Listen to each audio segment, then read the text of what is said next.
आपका वज़न बहुत ज़्यादा है और आपकी नींद पूरी नहीं है, तो आप इमोशनल ईटिंग कर रहे हैं। मतलब ये कि आप अगर इरादा करते हैं कि आज के पूरे दिन में मैं सिर्फ़ 1 रोटी खाऊँगा, लेकिन अगर आप बैठते हैं एक ही टाइम पे खाने के लिए तो 4 रोटियाँ खा जाते हैं।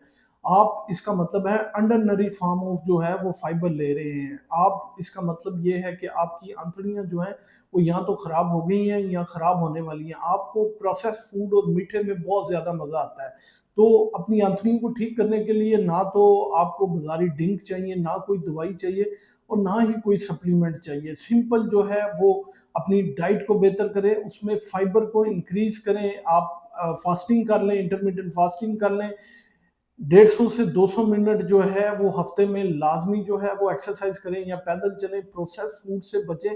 फर्मेंटेड फूड का इस्तेमाल जो है वो ज़्यादा करें, ऑटोमैटिकली आपका हाज़मा बेहतर होगा, इम्यूनिटी बेहतर होगी, जल्द पे रौनक आना शुरू हो जाएगी और आप खुद को जो है वो फ्रेश महसूस करेंगे।